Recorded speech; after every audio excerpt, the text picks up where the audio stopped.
Hi, welcome to Wessex Nissan, Cribs Causeway, Bristol. Here today we have the NissanConnect infotainment system that I thought I'd do a very quick video on, just because we've had someone who's recently bought a Leaf and they're asking, is there any information on how to find out where the charge stations are? So I thought I'd do a little quick video just to show you how to do it. So we have the map system here. Very easy to read, nice navigation. If we press the Navi button just at the bottom right where my finger is, that brings up a new screen. As you can see, we have new address. That basically is where you want to go, your postcodes and things like that. Points of interest tell you where restaurants, hotels, airports, things like that are, if you want to find it quickly. Quick stop is like the very quick menu. History tells you where you've been. Charging stations is the one where you find out where your charging is. Home is your home address and address, but you can have save points of interest like your friends' houses or places you go often. And junction, you can choose like junction 13 near the M25 if you wish, if you're meeting at a particular place, for example.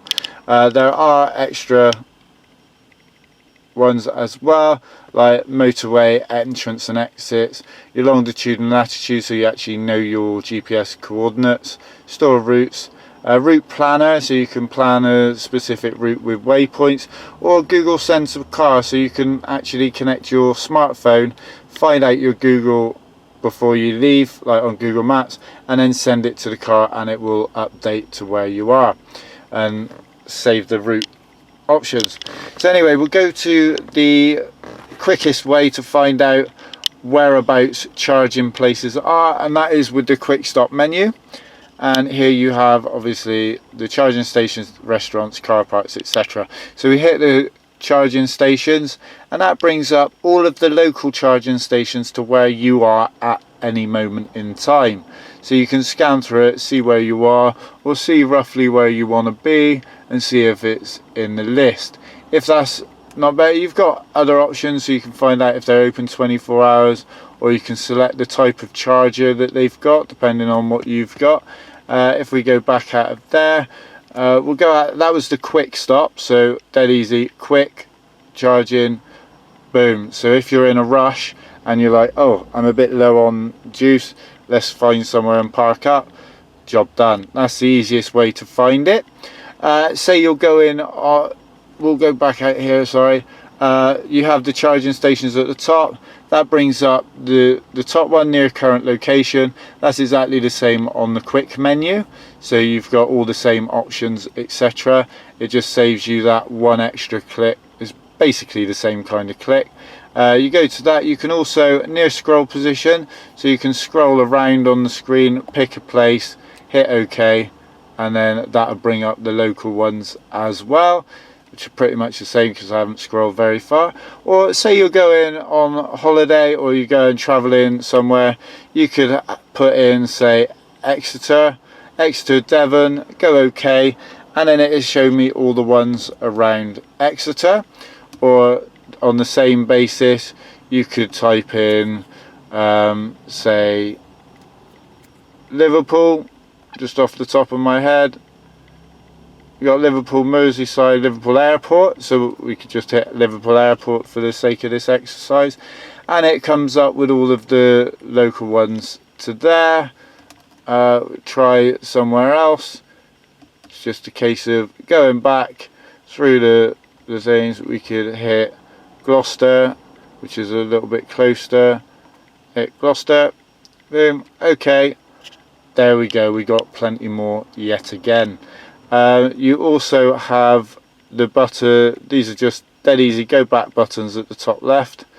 If you want some more interesting things, press the zero emissions button at the bottom and it brings this one up, and you can actually have more information on like your energy consumption, so how economical you are with your energy, how much you're using at any point in time, whether you turn on climate control and it tells you you use more miles on climate control.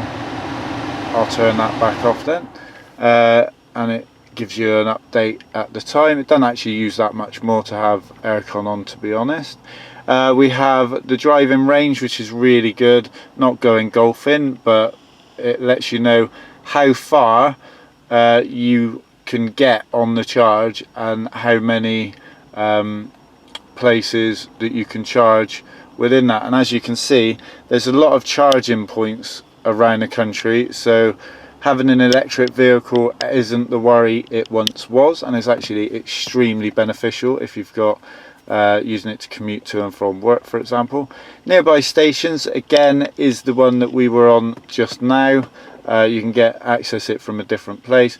Update stations, that chooses, so when you have the NissanConnect app, you can connect your phone and it'll update in case any new charging stations are up.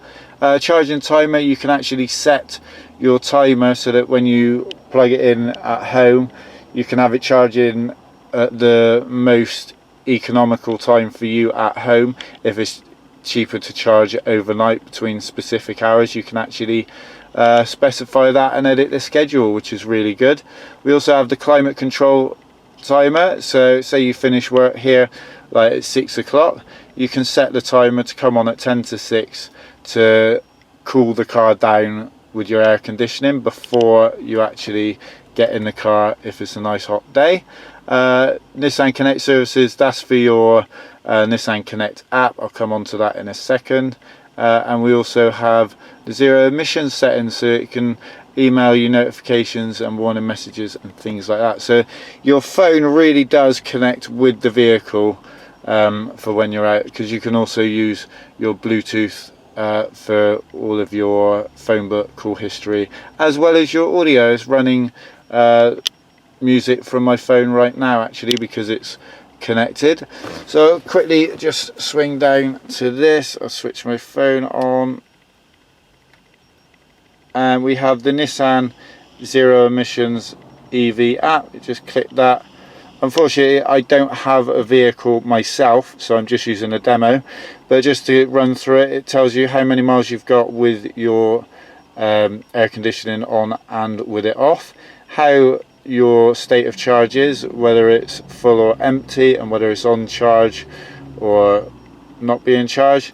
It also lets you know how long it's going to take you to charge at 3 kilowatts and at 6 kilowatts to get to full charge. Just down the bottom, we'll click the bottom, and you can actually, if it's say plugged in, you can monitor it at home, for example, and then go start charging now, and then it'll charge up again, like on your scheduling for your charging, so you can make it as cheap as possible. You also have the turn climate control on, so say you forgot to schedule it, you can still just go, right, I'm going to turn my climate control on now. So that's been sent, that'll go to the car and it'll switch to climate control on, or you can schedule it as well from your phone. You also have like your driving record, tells you how much CO2 you've saved, your distance travelled, etc., and how your monthly is. Your eco drive evaluation, so you can really monitor how well you drive or how much energy you're saving, or how to increase your charge rate.